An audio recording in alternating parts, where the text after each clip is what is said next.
In case you do not know this already, Derek Carr will not be the Raiders quarterback next year, and the Raiders have to move on. But we keep learning new details about how the Raiders never ever wanted Derek Carr in the first place. The Las Vegas Review-Journal reports that the Raiders decided that Derek Carr was not a long-term fit within weeks of the start of the regular season. So they are admitting at this point that after the first few games, they did not want Derek Carr. So in their own words, the Raiders are admitting that they had no incentive to make the playoffs this year, because if they would have, then they would be stuck with Derek Carr. It would be highly unusual for a team to move on from a quarterback who's giving his starting wide receiver franchise record-breaking numbers and also making the playoffs. And think about all the one-possession games the Raiders had this year. Out of the 9 losses with Derek Carr, all but one game, the Saints game, were one-possession losses. The Raiders would only need 3 of these games to go their way and they could be in the playoffs right now. And during all 8 of these one-possession losses, reporters from the local and national media have blamed coaching as to why the Raiders have taken these L's. But now reporters who are close with the team from the Las Vegas Review-Journal or Sports Illustrated are now flip-flopping, and they are blaming Derek Carr for the failure of the 2022 season, and they're forgetting all of the criticisms they had of Josh McDaniels this whole entire year. They want you Raiders fans to have amnesia and forget the whole entire season. After the Raiders took a devastating L to the Jaguars, Vincent Bosignor of the Las Vegas Review-Journal wrote an article about how Davante Adams is calling out Josh McDaniels and the play calling after the Raiders loss. And even Vinny B is criticizing McD as well, saying the L goes right to the stubbornness or overthinking that seems to be happening on the sideline as it relates to play calling and making adjustments, criticizing the coaching staff. Vinny B, who now says Carr is the issue and McDaniels is great, said at the time that there is a frustrating habit that is forming in which the Raiders either won't or can't stick with something that is working long enough to make their opponent pay a dear price for not being able to stop it. So doing well in the first half of the game, blowing it in the second half of the game, the Josh McDaniels recipe this season. And Vinny B mentions that Adams said, at the end of the day, I don't care, like you can say whatever you want to say, the coach has got to make the adjustments, just like the players do, and that's just the way the game goes. And as Vinny B pointed out after the Jags game, even when Josh McDaniels tried to subtly blame Derek Carr, Vinny B points out how Adams pushed back and said they went with different play calling in the second half, and that led to their demise. I think that, you know, the way we were attacking in the first half was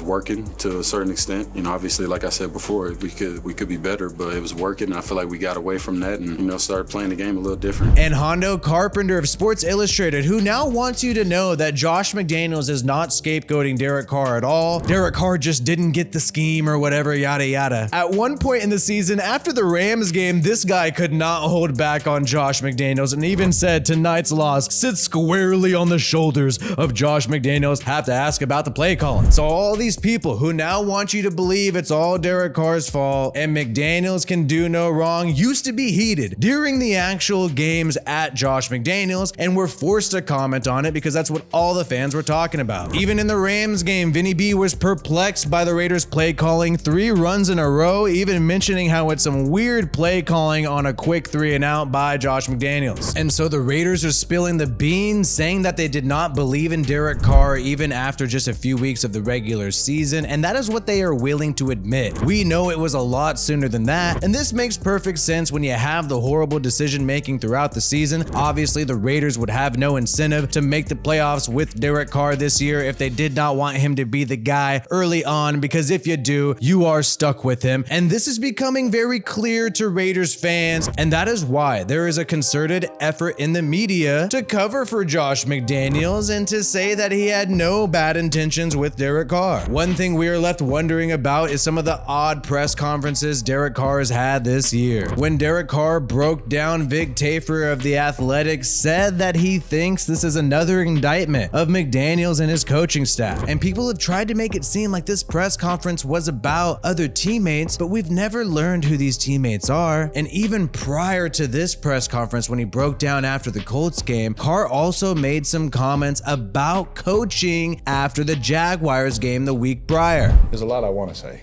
but if I'm honest, I don't need to say it here, you know, and there's things that that will be said. There are things that need to be addressed. I think as a whole, the urgency part of it, that after 30 minutes of football, we have to learn that the game is not over. I feel like I've been in this situation a lot where new coaches or this or that, and you have to teach the new guys, like, this is how we do it, and this is the mentality, and this is and that gets tiring. But at the same time, it's my job. But there's things in-house that we'll talk about, and man to man and all that kind of stuff that could be addressed. You hear him talking about how you need to teach the coaches the mentality and that there needs to be a discussion man to man, and then you have the emotional press conference after the Colts game. Sorry for being emotional. I'm just pissed off about some of the things that a lot of us try and do just to practice what we put our bodies through just to sleep at night. And for that to be the result of all that effort pisses me off. Pisses a lot of guys off. And I wish everybody in that room felt the same way about this place. And as a leader, that pisses me off, if I'm being honest.